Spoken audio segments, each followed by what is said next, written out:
The Grand Hall of the Galactic Council was carved from a dying star, its radiant core still pulsing behind crystalline walls. Species from hundreds of worlds gathered in holographic form, their alien silhouettes flickering with authority and arrogance. At the center, the High Chancellor of the Varnak Dominion raised one tentacled limb. "The humans have grown bold," he rasped. "They expand, mine, colonize, and offer no tribute. It is time they remembered their place." A murmur echoed through the chamber. Tentacles twitched, wings fluttered, beaks clicked in agreement. For centuries, the Galactic Council had levied tribute from younger civilizations.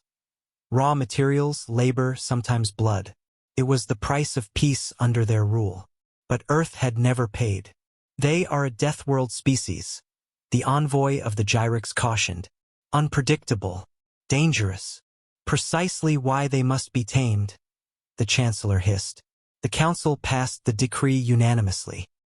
A fleet would be dispatched to Sol System, not to negotiate but to demand submission. Captain Elena Ward stood aboard the bridge of the HSS Vindicator, watching the holographic display as dozens of Council warships emerged from hyperspace, right outside Neptune's orbit.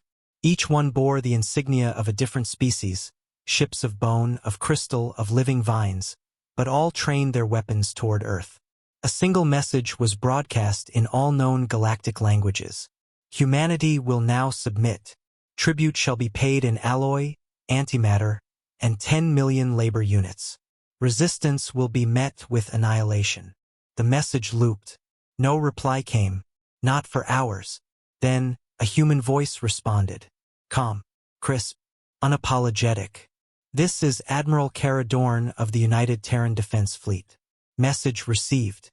Tribute denied." Seconds later, hyperspace tore open behind the Council fleet. Human warships emerged. Not dozens, hundreds. The UDS Hammerfall, UDS Alexandria, UDS Reaper, and UDS Dawnfire, each the size of a small moon, deployed into formation. Sleek, dark-hulled, bristling with kinetic cannons, railguns, and energy lances. The Vindicator joined the formation as squadrons of Terran fighters swarmed like metallic hornets. For a moment, the Council fleet hesitated. They had expected resistance, not an armada, not a prepared, disciplined, terrifyingly calm display of force.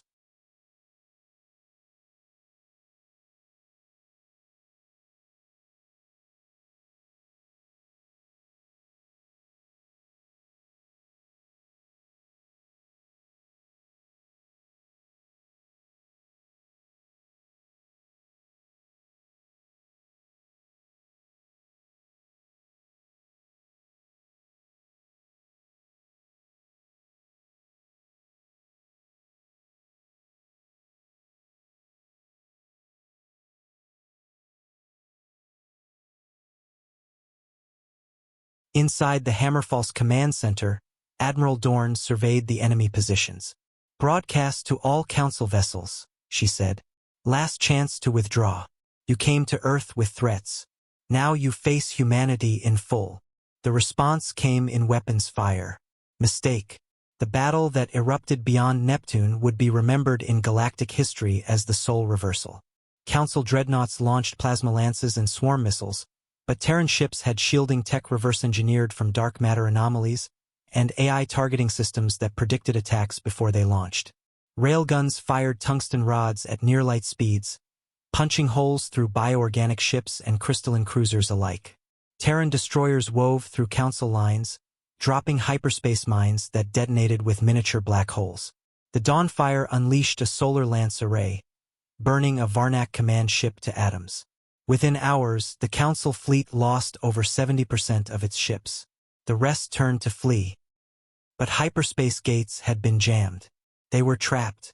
Aboard a battered Varnak command ship, Chancellor Vec hissed in panic. "They were primitives. A backwater species. How did they?" "They learned," murmured the Gyrics envoy, bleeding from a shattered limb.